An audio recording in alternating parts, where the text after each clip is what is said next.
Welcome back to the Proximity is Power podcast. We got the one and only Doug Cartwright in the house.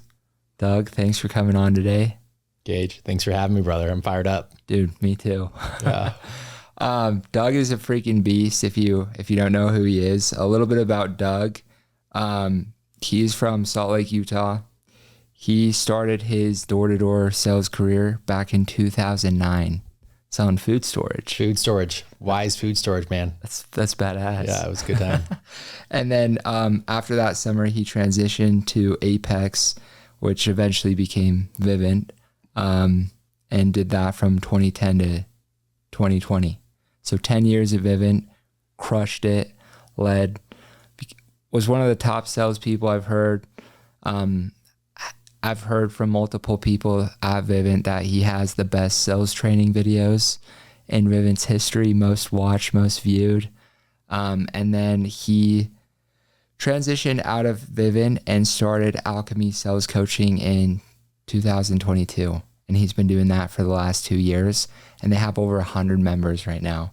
And I know I have so many friends in it that have just told me all good things about it, how much it's changed everything for him. So he's also the host of his new podcast called the Alchemy Podcast.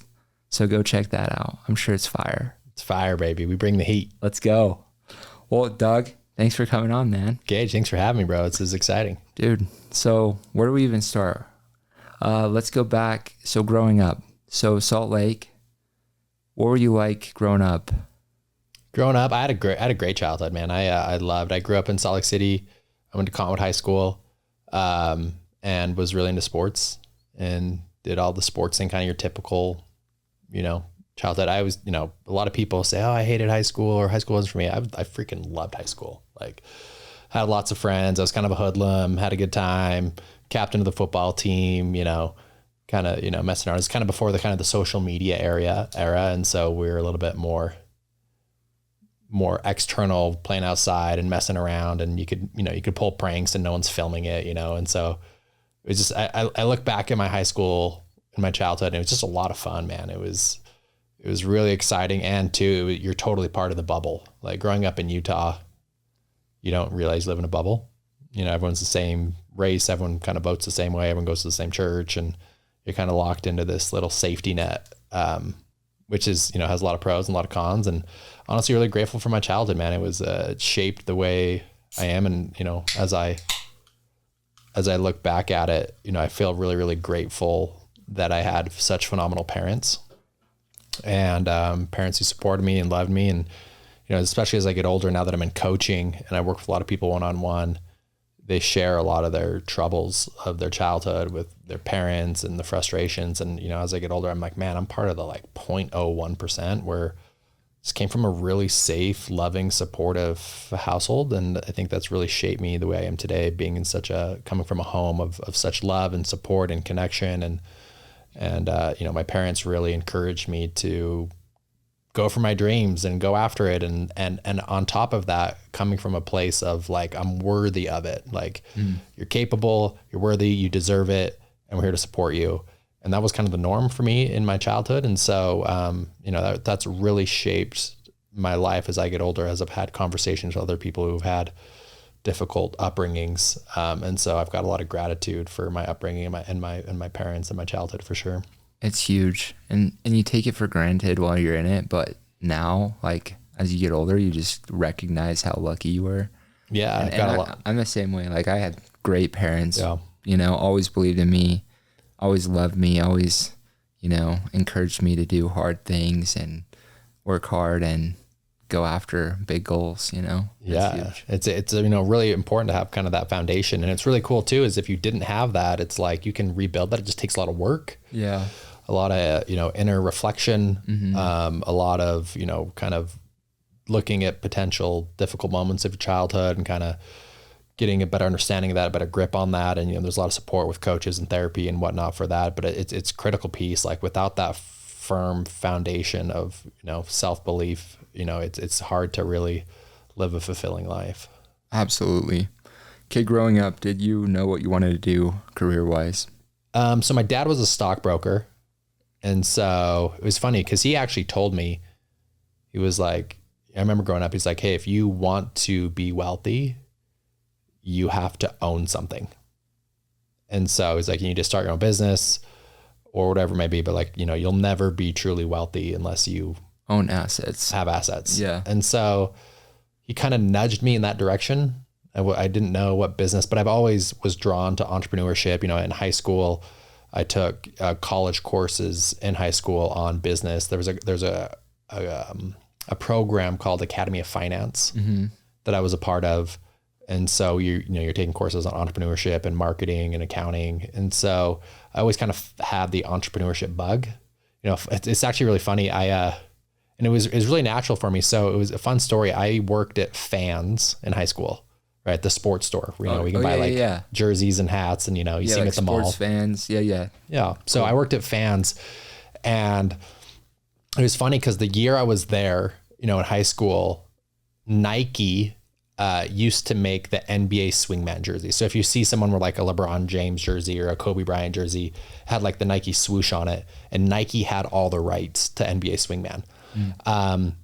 That year, their contract ended with the NBA, and Reebok bought it out. So Reebok was now the primary sponsor for all the NBA jerseys.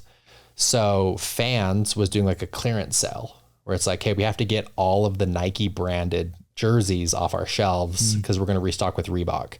And so they gave employees this insane discount where it's like, you can buy an NBA swingman jersey, which is normally like $80 for $10 because we just want to get these off of our shelves. Wow. It's the exact same jersey. Right. It's just a Nike swoosh versus the Reebok logo. And so in my head, I'm like, oh, this is an opportunity for arbitrage. So I could pull up the computer in the system and I could view any jersey across the country that Fans carried. And so I made a list of every player. So like, this is back in early 2000s. So it's like Allen Iverson and Kobe Bryant and Kevin Garnett and Tim Duncan and like Derrick Rose and kind of like all these fun players. And I made this huge list, and I would go to school and be like, hey, I can get these jerseys for $30. And so I would have all these people sign up and be like, give me that, that new Kobe, for $30. Normally it's 85. And so then I would collect all this cash at school, and then I would then buy the jersey for 10 and then sell it for 30 to like other students. And I was making more money doing that than I was actually my job hourly. So and so like this entrepreneur bug's just kind of always been a part of my DNA. Well, you just saw it and ran with it. Yeah. I was like, oh my gosh, everyone wants these jerseys. It's cool. It's like cool to wear jerseys. Yeah. And I bet you were everyone's best friend. They're like loving you for getting them. I had this big old list, and I'd go around to like all the basketball players and the football players. I was like, bro, I can get you a brand new Kobe or a brand new Tim Duncan or Kevin Garnett, bro, only $30. And they're like, what? And so they're giving me their cash, and then I'm bringing their jersey to them the next day. Everyone would wear them. They're all fired up. I'm just pocketing the $20 difference. I love that. Yeah. Awesome. So you recognize, you had some drive, some entrepreneur spirit in you, and you had some really good parents that kind of taught you that. It was really fun. So you graduate, and then what happens to Doug? So graduated high school. So interesting story. Those that have read my book know this, but I was on a pretty good path in high school to play college football. What position did you play? I used to weigh 300 pounds. No, you didn't. Yeah. How much do you weigh now? I'm like 215. Wow. Yeah. So I used to weigh 300 pounds. I was an offensive lineman. And I was good at football, but I wasn't like amazing. And I had really good grades. And so I was talking to all the Ivy League schools. So, Harvard, Princeton, Yale, Dartmouth, Cornell.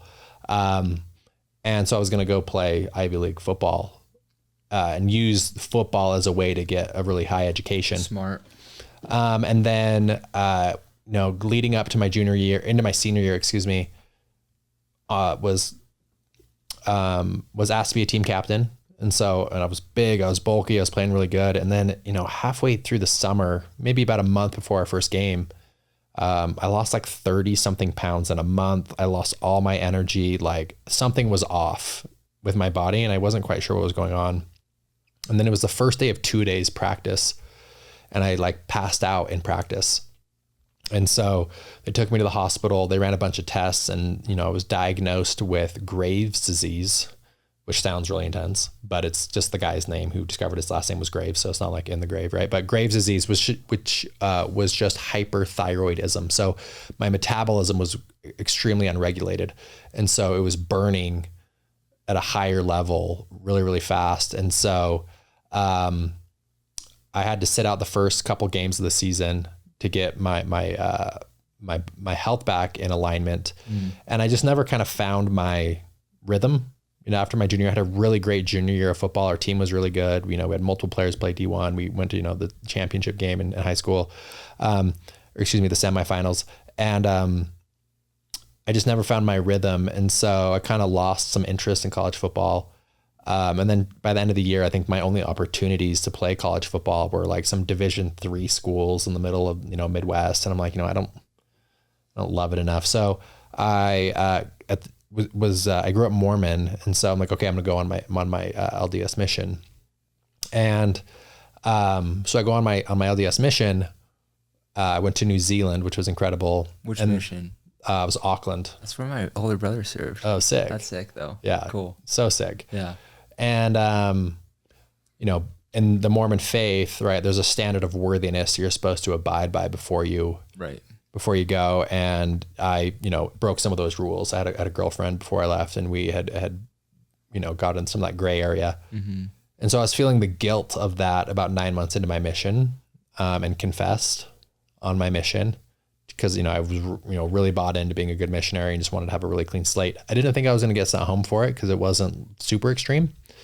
However, I confessed to a brand new mission president, and this new mission president came into the field, and he was like a really hard-nosed guy. And so I think he was trying to make a point. Lay down the law. So I confessed with this thing literally in my head. I'm like, there's no way I'd get sent home for this, shared. And then they send me home. Dang. So I got sent home from my mission, which was really intense at the time, but also such a gift because right when I got home from my mission, 9 months in, my father got diagnosed with stage 4 colon cancer. And so looking back, I can see what a gift that was, as I was able to really get his last good year with him. The first year after being diagnosed, he was still very healthy. You couldn't tell he had it. And, he was still golfing and going on trips. But, I look back in my life, and I can actually pinpoint that the time I was supposed to be on my mission was actually some of my favorite memories I had with my dad before his health really declined. Wow. Yeah. And then, so he ended up passing away in August, 2011. Dang. Yeah.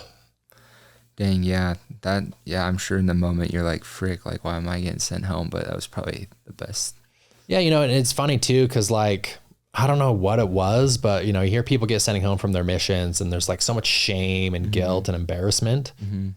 And for whatever reason, I didn't really carry any of that. Yeah. I was like, this is what it is. This is the reality of life. I'm here. It was funny because I remember it was probably, I don't think I've ever shared the story before, but I was at a Cottonwood High School football game shortly after I got home. And I saw one of my best friend's mom, and my best friend was serving on his mission. And it was so funny because coincidentally, I donated blood earlier that day. So I donated blood, and I just had a little wrap around my arm, and she saw me, my friend's mom saw me, and she's like, Doug, what are you doing? She's like, I thought you were on your mission. And I'm like, oh yeah, I got sent home. She's like, what do you mean? She's like, yeah, I'm like, I broke some of the rules before I left, and I just got sent home. So I'm back. And she's like, no, you're lying. I see your blood thing on there. Is it your Graves' disease thing coming up? And I'm like, no, I literally just donated blood today, but I got sent home because I was unworthy.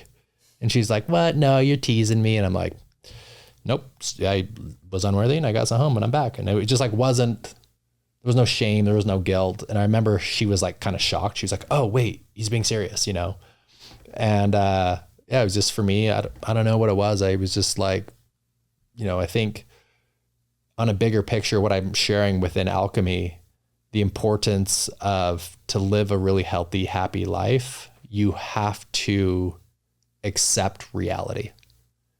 And too often than not, we fight with reality, or we think life is supposed to be different, or our lives should be looking different, and they're not. And so we fight and we struggle and we suffer. And for whatever reason, I kind of just had this innate belief system of to live a healthy, happy life, You got to accept reality regardless if it's in alignment with your preference or not. And so, that was, right after my mission. And I remember thinking like there wasn't any shame or guilt or embarrassment. I'm just like, yeah, this is what happened and I own it. And, I didn't carry this heavy weight of embarrassment after that. And you didn't hide it. Yeah. No. That's cool. So, and then you start school, right? Yeah, I went to the University of Utah, loved the Utes, and had a great college experience, really fun. And then when I was at the University of Utah is when I got recruited to sell for Vivint. And that's when, a lot, there was a big milestone in my life and a lot changed after that moment. Yeah. You thrived. You killed it. Yeah, it was fun. It was good. I actually got recruited by like the worst, like the most like Vivint douchebag bro ever. Yeah. Like the total summer sales bro, like ultimate bro. And I remember when this dude, I was a campus recruit, like literally dude was on campus, had a booth, shoulder tapped me. And I was like, yeah, I've heard people made good money on this. I'm like, show me the details. Like, show me if this is real or not. And so he like slapped a pay scale in front of my face. And he's like, bro, you can make 150K if you come out this year, bro. I'm like, come on, dude. Like, and I asked him, I'm like, hey, if you're so good at this, right, show me your bank account. Yeah. My first interaction with this dude. And he pulled out like his Chase bank account. And he had like, $70,000 or something in it. When you're 19 years old and you see someone with 70K, it's $1 million. You're like, dude, this guy is a millionaire. Yeah. So I'm like, cool, I'm in. If you can teach me how to do this, I'm in. I'm like, if you can do it, I can do it. And I always just had bad vibes with this dude. I'm like, I knew something was off, but there's also a part of me that was like, keep exploring, like here, like it was a very cautionary, like engagement with him. I was very cautious, but I felt like I needed to, but I didn't quite trust him. And then he took me out on a preseason trip. And I ended up selling 2 accounts on my first, 2 accounts on my first preseason trip, and I made like $1,000, which was like mind blowing to me, to make $1,000 in 2 days. So I didn't realize this wasn't normal behavior, but this wasn't, my first preseason trip was in December and we went to California and I sold 2. And then I remember thinking like, if I just knock, at the time, I was a driver for a printing company downtown. So it was actually an epic job where I got in like this big yellow van. They loaded up with like letterhead and pamphlets and stuff. And then I would just drive around and drop it off to, the businesses that ordered it. And I would just listen to sports radio all day. It was so sick. And I worked from like 12 until 5. I go to school from like 8 to 11:30. And then I would go drive the van from 12 to 5. And I remember thinking like, if I just go knock doors for those 5 hours instead of driving the van, I can make way more money. And so I didn't have like a manager, didn't have a meeting. I did one trip and I just went down to Vivint, got a badge, got my licensing. And I just started knocking every single day in January in Salt Lake. Wow. Just like I can just put in the same 5 hours. And then I, got my teeth kicked in, but you learned and I figured it out. And, I think by the end of February, I had like 13 accounts, I did was doing like 1 or 2 a week, which was, making way more than my driving job. And once I started getting a couple of preseason accounts in, the guy who recruited me was like, hey, I want to introduce you to my regional. Like, and you need to meet the regional. I'm like, cool, let's do it. And so, he sent me a pin and I drove up and it happened to be Casey Baugh's house, and I had a meeting with Casey Baugh when I'm, 20 years old. The one at the Berkshires. The Berkshires, yeah. It's a sick house. Yeah, the Berkshires house. And sat down with Casey. And as soon as I met Casey, I'm like, okay, this dude he's solid. Right. I can trust this guy. I just had really good energy, good vibes with this guy. He gave me a copy, just like as Casey does. Yeah. Everyone leaves with a book, Such a stud, yeah. And that was really a catalyst for my growth in that moment. And once I met Casey, I knew I'm like, okay, I can trust this guy. And it was actually, a cool story about that too, is so that next month, shortly after, my dad's cancer was getting a lot worse. And I was thinking like, it was at the point where like, okay, he's going to die now. Like he's, when he first got diagnosed, like, okay, you got maybe a couple of years, but now it's like, okay, it's serious now. Like the time is very short. And you were still considering going out or not? Yeah, I was going to go out because you were planning on it. Where he was before, as he was recruiting, is like, it was in control. Like we're all good. It's not threatening. Like he has it, but it's like, it's not super serious. It's not super serious. It was under control. And so, one of the initial doctors when he first got diagnosed was, he's like, hey, this could be 5, 6, 7 years. You're good. But he came back from an appointment and it was like, okay, it's like, we're not in good shape.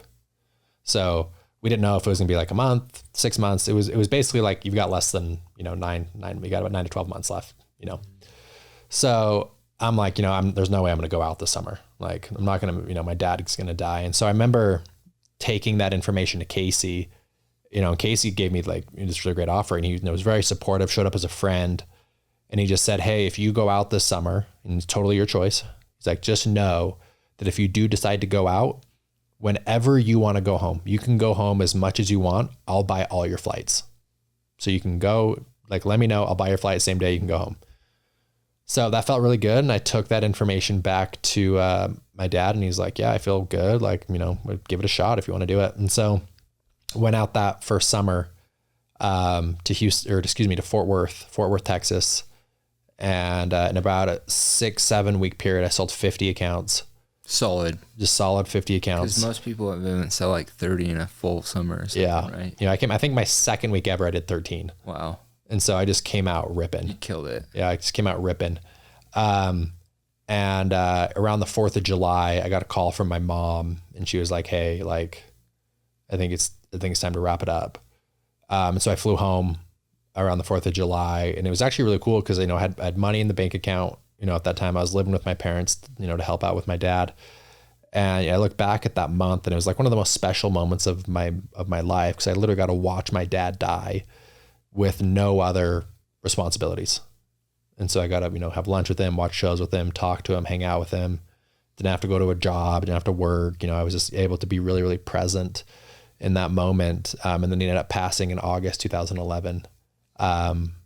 And I look back at that summer, and it's just like, it was such a transformational summer. My dad died. I met Casey, started working at Vivint, made some money.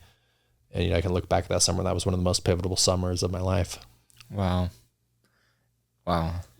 And then that's really cool that Casey did that. That's like such a homie move. Yeah. That was one thing that I noticed from Casey right away when he was trying to recruit me, is it wasn't about me coming to Vivint and like him making stacks. It was like he wanted the best for me. Yeah. It was like, and you could feel that intention, Yeah.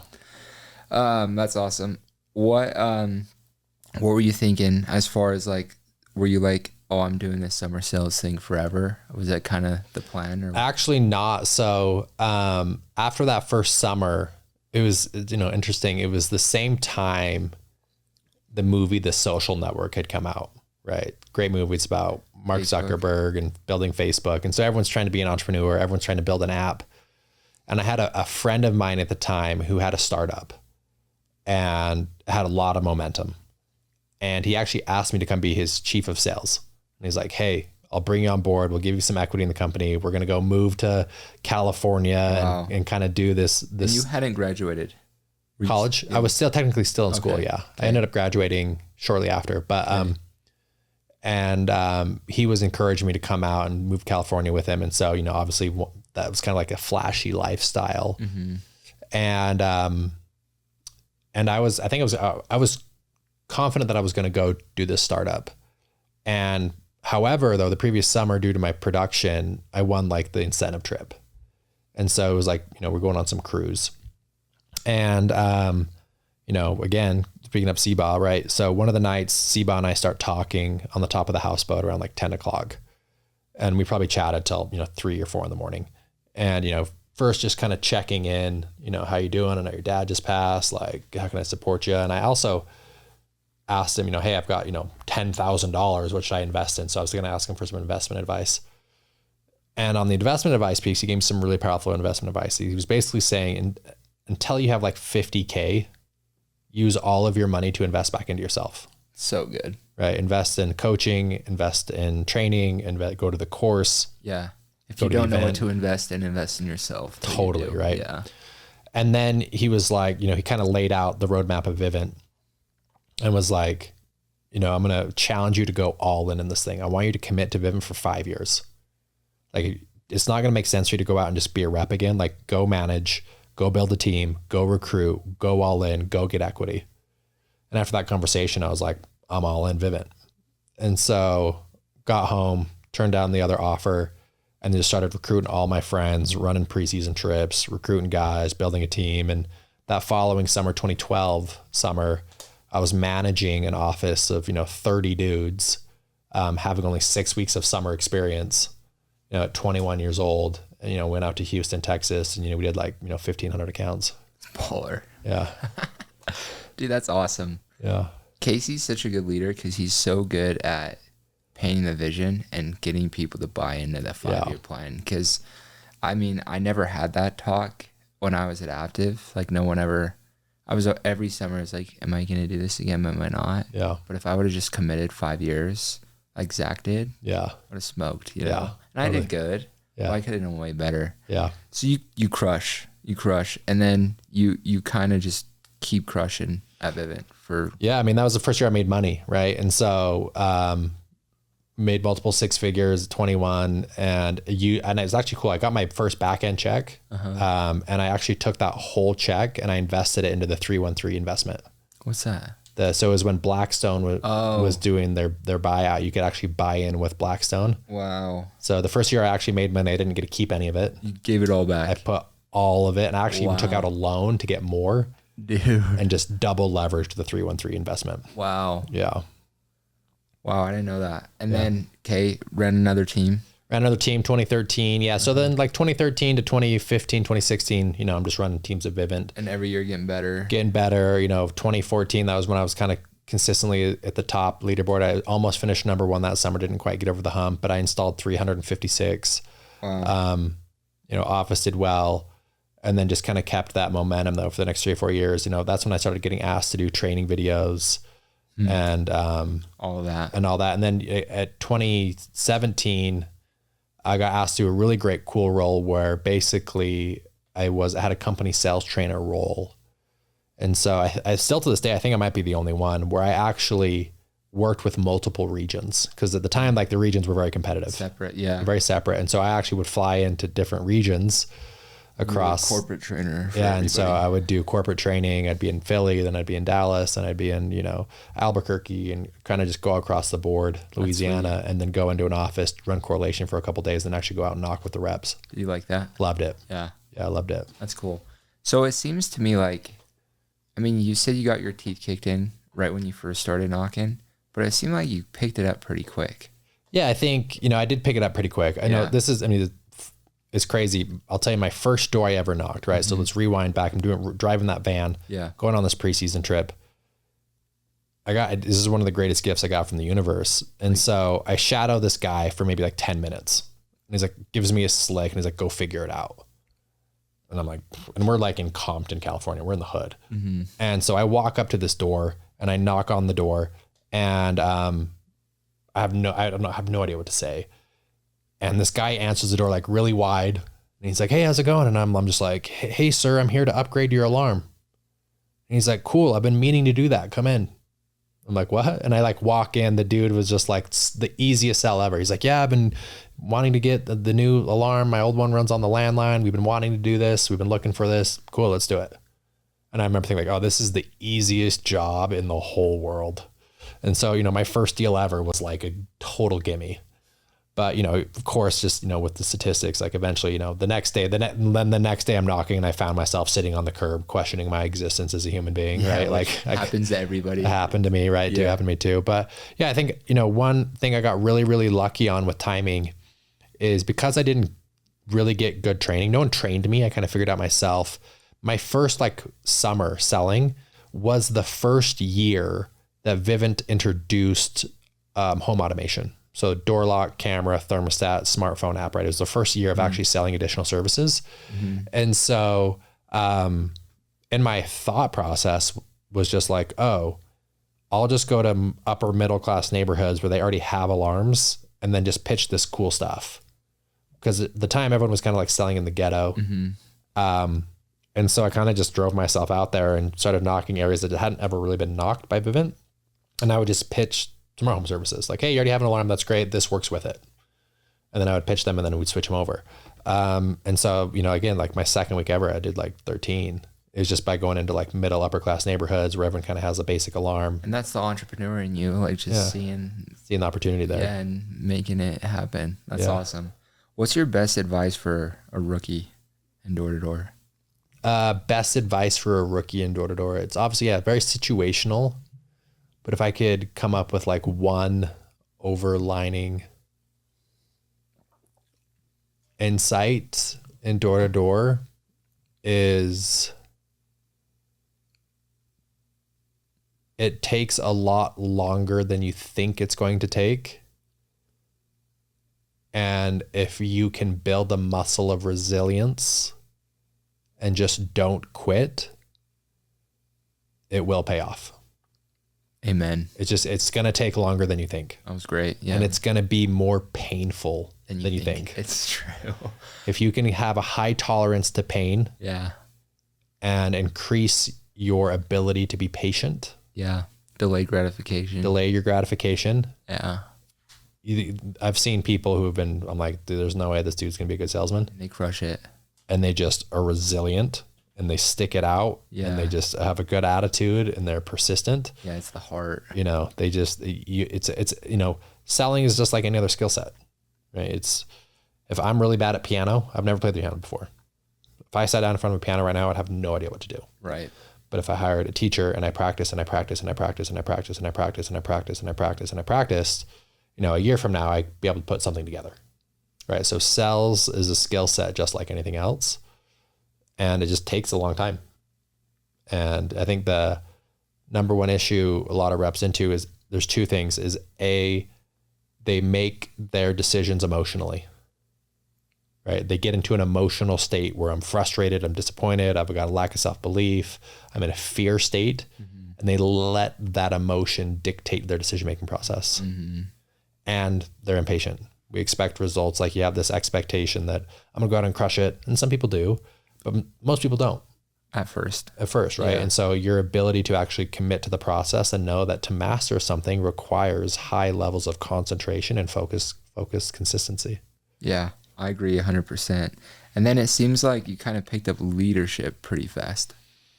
Yeah, I think that's been, I look back at my life, and I held leadership roles my whole life. And I feel really lucky that I had those opportunities, whether it's from Little League sports, I was always the captain, student body, class officer in 7th grade and in high school. And I kind of had this natural instinct to bring people together.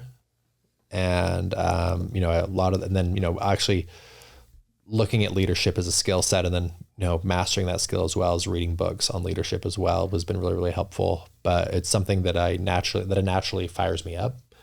And so I kind of follow that natural passion within myself to strengthen that muscle as well. Yeah, that's cool. Do you feel like personal development throughout your career played a huge role in your success? Well, I think personal development is something that every human being is involved in, whether they realize it or not. Right? Like we're all growing, we're all expanding, we're all learning. And so I think the personal development is part of every single person's life in some capacity, right? And sometimes it takes a really long time to learn some of these lessons and people fall in similar patterns. But I think all of personal development, all of life is, whether you want to use spiritual development or personal development, to me, they're the same thing, right? But that's all life is we have an experience and we either learn from it or we grow from it or we repeat the pattern. And eventually, right, you're going to make a decision, hopefully, to grow and expand from it, or you'll stay in the same pattern. I would say people will change under two conditions. Either you consciously make the decision to change, or it's too painful to stay the same that you're forced to change. And so in some capacity, every human being is playing the personal / spiritual development game, whether you realize it or not. I agree. But I feel like you can speed that process up. Yeah, you can be much more intentional with it for sure. Yeah. Yeah. Cause you could figure out stuff by yourself through the mistakes you make, or you could learn from other people's mistakes through like books and stories and proximity with other people. Yeah, there's so many incredible resources out there available where we can all, have support and those that you'll find exactly what you're searching for. Yeah. And so there's so many incredible people and before us who have gone through our mistakes, who have then shared their lessons. And so the amount of resources that are out there is incredible. It's unlimited. Totally. And the cool thing about living in 2024 is that it's all mostly for free. Mostly. Yeah. So much free. Awesome. So you go on this tear at Vivint and they even start putting you in front of the camera. You're training all of Vivint Salesforce and then you're the corporate trainer flying around. And then what happens? So doing the corporate training thing for a while, and then had a really massive, truly still to this day, changed my life forever. In 2017, I was feeling very unfulfilled. On paper, my life looked great, right? I was making great money. I was a sales trainer. I was traveling, right? But I still had this internal void of unfulfillment. I was constantly anxious, just this constant pursuit of angstiness of having to fix everything and solve the problem and make it happen. And, just consistently unsettled all the time. Even if things were going well, I always felt like there was something that I needed to fix. And it was just really an unpleasant way to live. And, I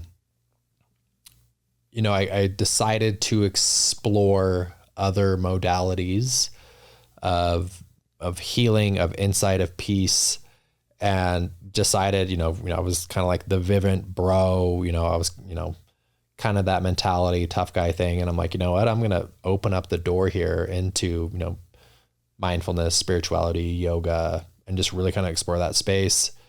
And, to get the full story, I shared in my book, Holy Shit, We're Alive. But in 2017, had a massive experience with psychedelics.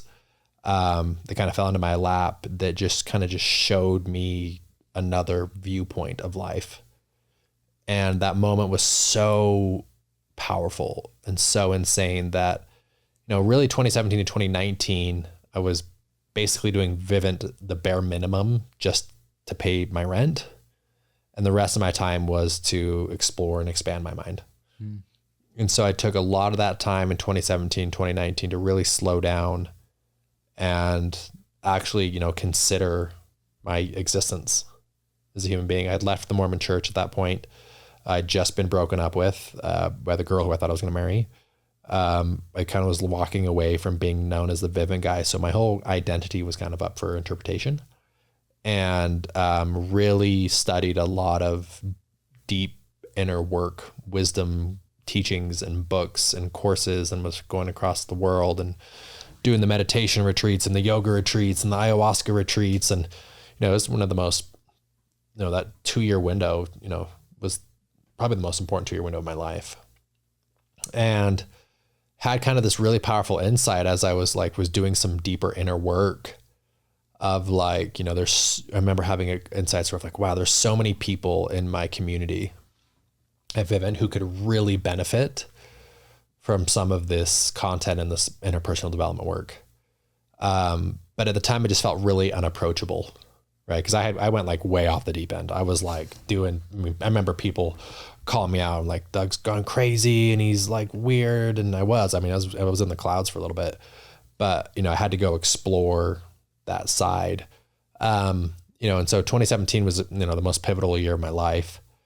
And then, slowly over time started kind of coming back, getting grounded and integrating a lot of these concepts, and just really coming to the conclusion that if you peel back the layers deep enough, all we want is a peaceful internal experience. That's all we want. We just want to be okay inside. I want my internal experience to be pleasant.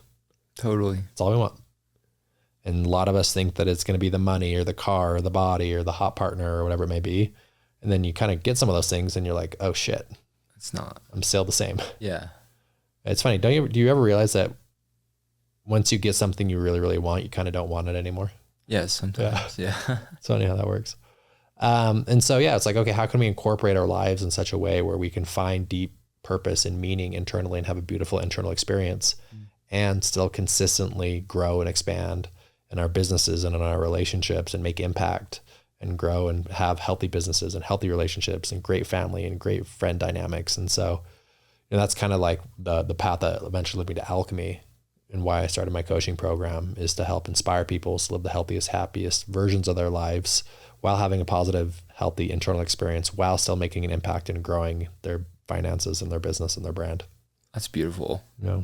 Wow. So you kind of took some time off, went really deep to figure out who you really are, what you're really wanting to do while you're here. Yeah. Just really trying to, clean out the gutters of my life. And I consistently was asking myself, why am I disturbed? Right. I talk about mental disturbance a lot, like anxiety, frustration, fear, panic, stress, overwhelm.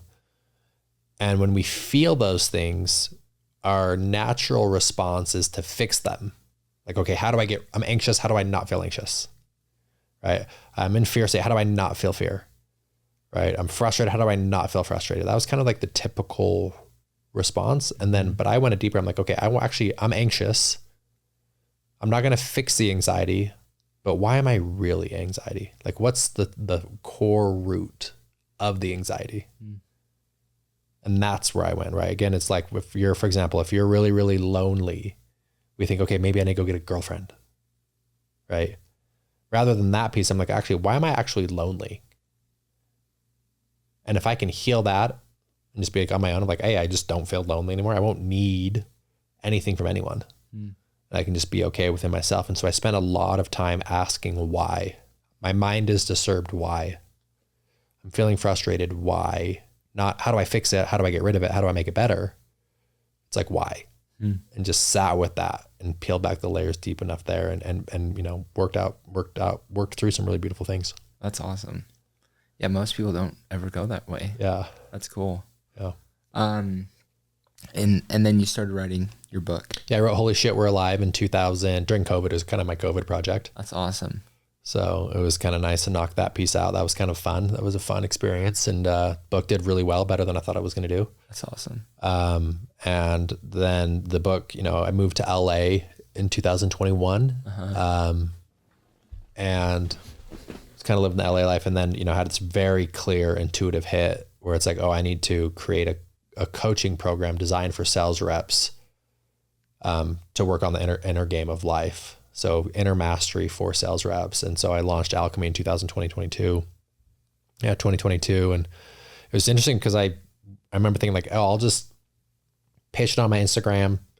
I know a lot of people know I was good at Vivint. I'll pitch it to Vivint reps and say, hey, I'll mentor you guys over the summer. We'll do one-on-one coaching.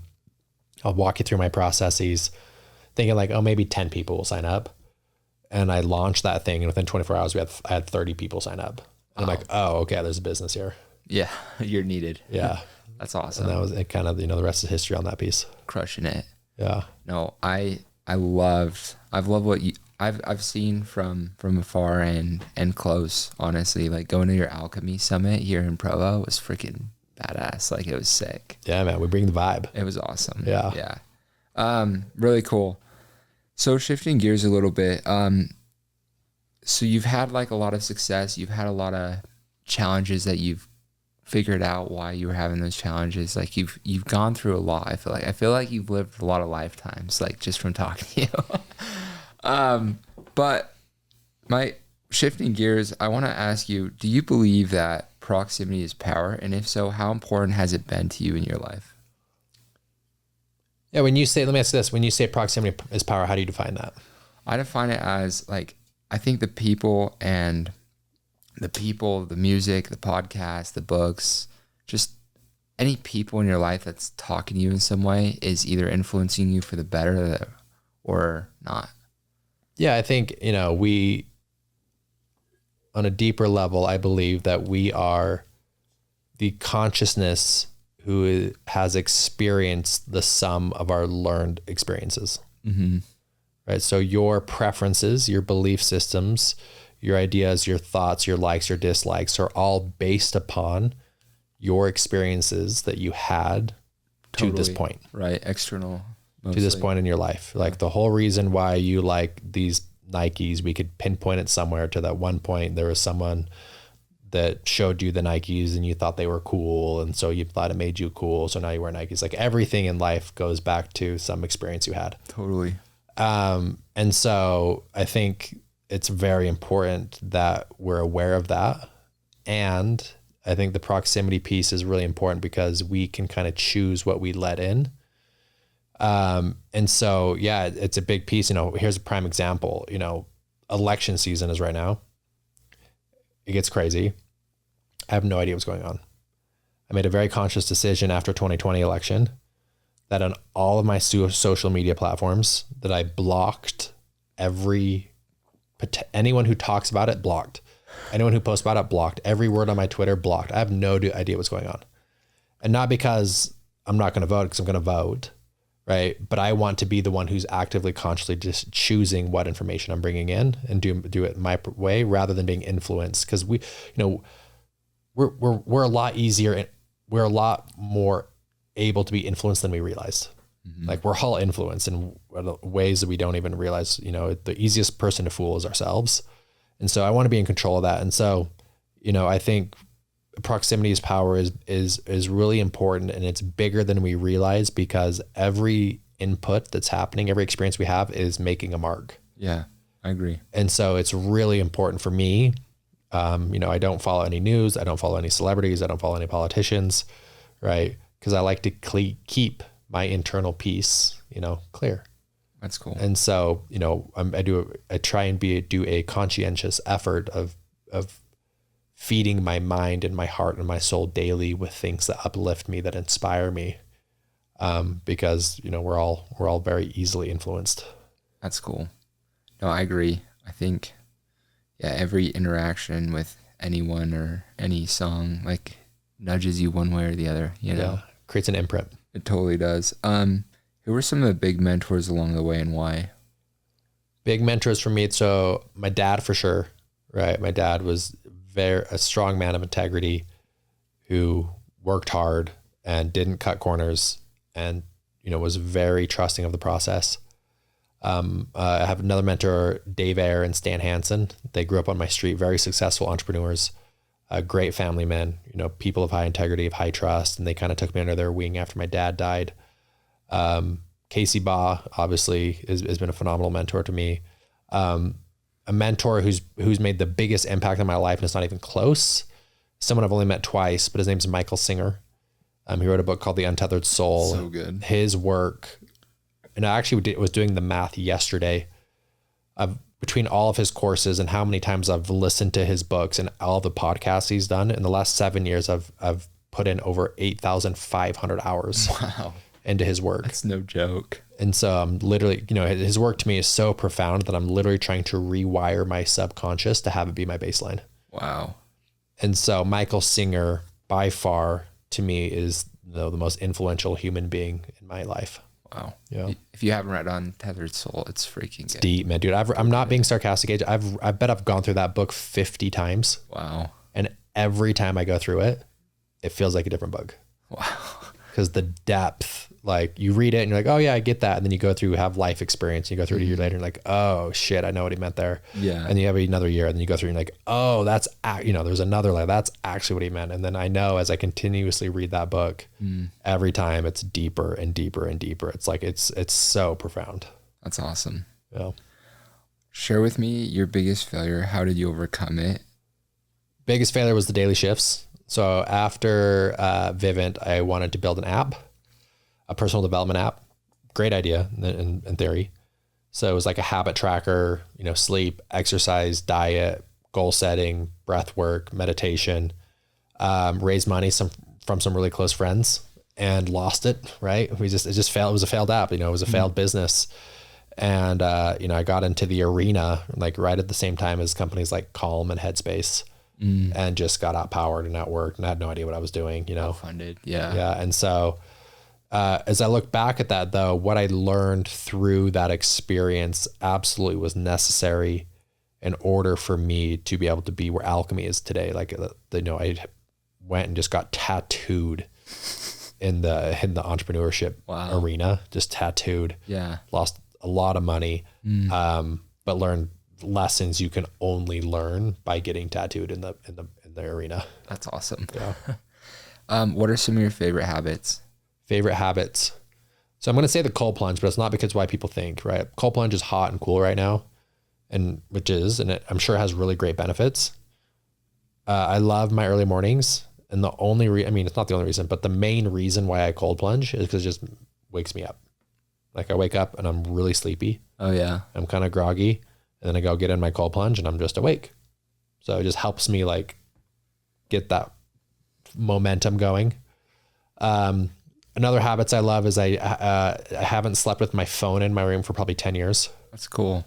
Charge my phone in my kitchen, just to get off my phone. I have an alarm clock because we waste a lot of time scrolling on nonsense. That's a really powerful habit of mine as well. I have a very consistent bedtime. I set a bedtime. What time? 8:30 is when my first alarm goes off, and then I'm usually asleep by 9. Wow. Yeah. That's cool. Monday through Thursday, Sunday through Thursday. Weekends, I like to have fun. Right. And I would say those habits have been the most influential. I would say the most influential habits have been non-negotiable 8 hours of sleep every night. Non-negotiable. Cold plunge, phone out of the room, and then unfollowing negativity and news and celebrities online have been transformational for me. Heck yeah. I'm big on the 8 hours too. Yeah. It's like I usually don't set an alarm. I need to be more consistent with bedtimes because I just don't end up setting an alarm in the morning. Yeah. No, cold plunge, huge too. What's something that you've done that we should all do?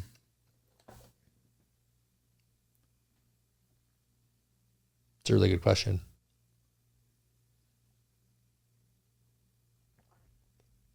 I'm going to say to enroll and go do the Hoffman process. So the Hoffman process, there's Tony Robbins, there's Joe Dispenza, there's all these workshops. The Hoffman process has nothing to do with Wim Hof. Most people think that it has nothing to do with Wim Hof. The Hoffman process is the most transformational week you can have as an individual that doesn't involve psychedelics. And it's not woo-woo and it's not weird. So Hoffman process. Hoffman with a P or? The Hoffman. H. Okay. Hoffman process. The Hoffman process is 1 week, and you go to Petaluma, California, and you can't go with anyone you know.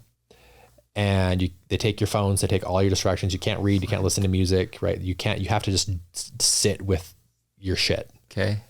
And it's a 1 week interactive coaching, experiential design group session on your childhood. Wow. And your relationship with your parents and all the patterns you have and how they affect your marriage or your relationship or your business or your friendship.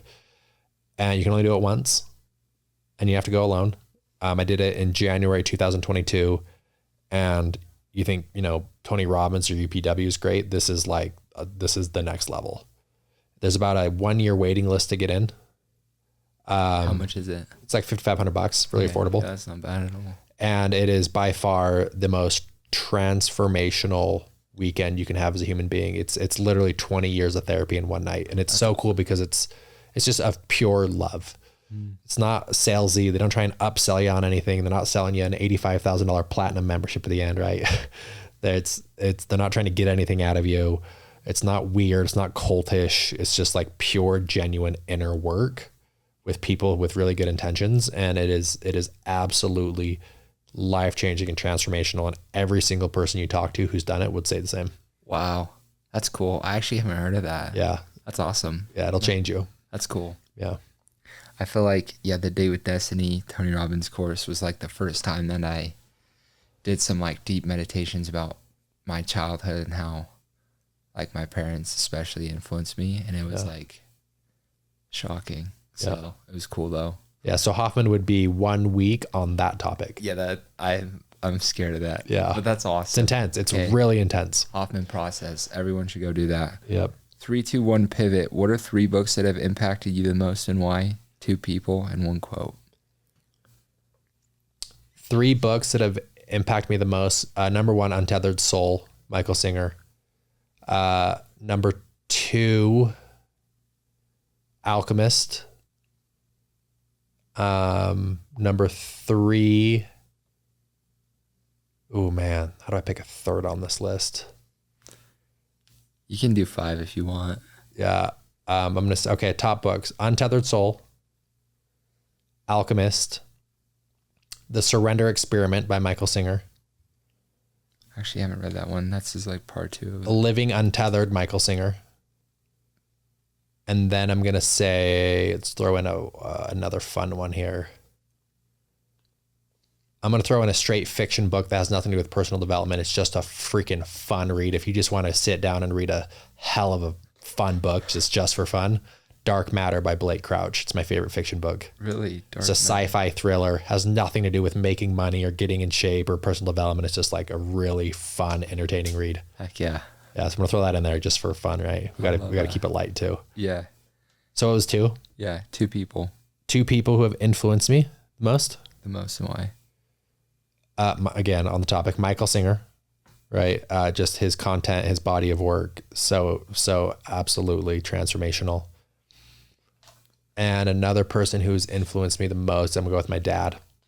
Just living a life of integrity, doing the right thing, trusting the process, don't cut corners, instilling unlimited self-belief and self-worth and worthiness that I'm capable of doing big things. Yeah, that's cool. How did he get that self-belief? I would say it was from his grandpa, actually. Yeah, from his grandpa. Was a good mentor to him. That's awesome. Yeah. And then one quote you live by or has impacted you the most. One quote. Or like motto you live by.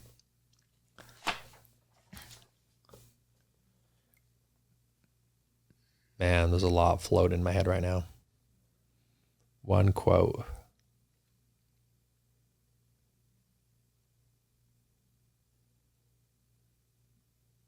I'm going to go with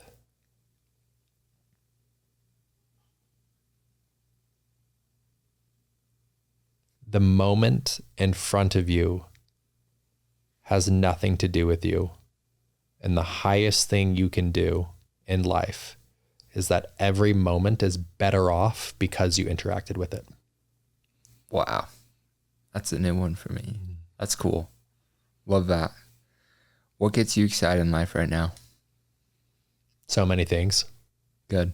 Yeah. Being in Utah, building Alchemy, going to the gym, getting 8 hours of sleep, hanging out with new friends, coming on the podcast, driving. I mean, just driving down here and like seeing the clouds over the mountains, like got me fired up. So pretty. Yeah. Best time of year. Best time of year. Being around family, college football, making a steak, getting in the cold plunge, Halloween. You're just fired up. Going to Costa Rica. Yeah, I mean, it's like, think about it, Gage. It's like, I'm going to go woo here on you for a sec. 99.999999% of the universe is black empty space. We are on a planet, Earth, 1.3 million Earths fit inside the sun. We are a speck. The closest star to us, other than the sun, is 4.5 light years away. What does that mean? If I take a beam of light and I let it go, it just went around the Earth 8 times in 1 second. Now go that speed for 4.5 years and you'll find the next star. There are 300 billion other stars in our own galaxy. We have discovered close to 2 trillion other galaxies. If the whole world blew up right now, every person you've ever known, every piece of art, every piece of music, every book that's ever been written, every memory that's ever existed within humanity just vanished, everything would stay exactly the same. Nothing would change. A couple planets' orbits would change. Nothing would change. We are a speck. We are nothing, right? And we've looked out through our telescopes to try and find other life forms. We've found nothing. Right? I could go put you on Mars. Really excited. We're going to Mars. You'd be bored within 3 hours. It's just red dirt. There's nothing going on there. So we got the 0.0000001% of the universe where there's something happening. There's something happening here. There's beaches and mountains and animals and books and cars and trees and hiking and food and tea. Like there's a million things happening here. There's 99.9999999% of the known universe. There's nothing going on. Nothing. So for me to say, I don't like this moment that's happening in front of me is very silly. Wow. I get the 0.001%. It's a great perspective. Yeah. Right. So anytime you're struggling, I want you to compare this moment to nothing. If I took you, Gage, and I dropped you into black darkness space for 1 year, you're just sitting there, no lights, no music, no sound, no interaction. You're just breathing in a spacesuit for 1 year, just nothing going on. And then I all of a sudden shot you back into this chair. What would you think about this moment? Best thing ever. Best thing ever. Live it up. Embrace the moment. Which is 0.0000001% of what's going on. Wow. It's true. That's crazy. Wow, this has been awesome, Doug. Wrapping up here in a sec, want to be respectful of everyone's time. On your deathbed, what do you want to be known for, or what do you hope people will say about Don't care. Doug Cartwright? Don't care. Doesn't matter. Love that. It just doesn't matter. Good. Yeah. If you had the world's attention for 2 to 5 minutes, what would you want them to know?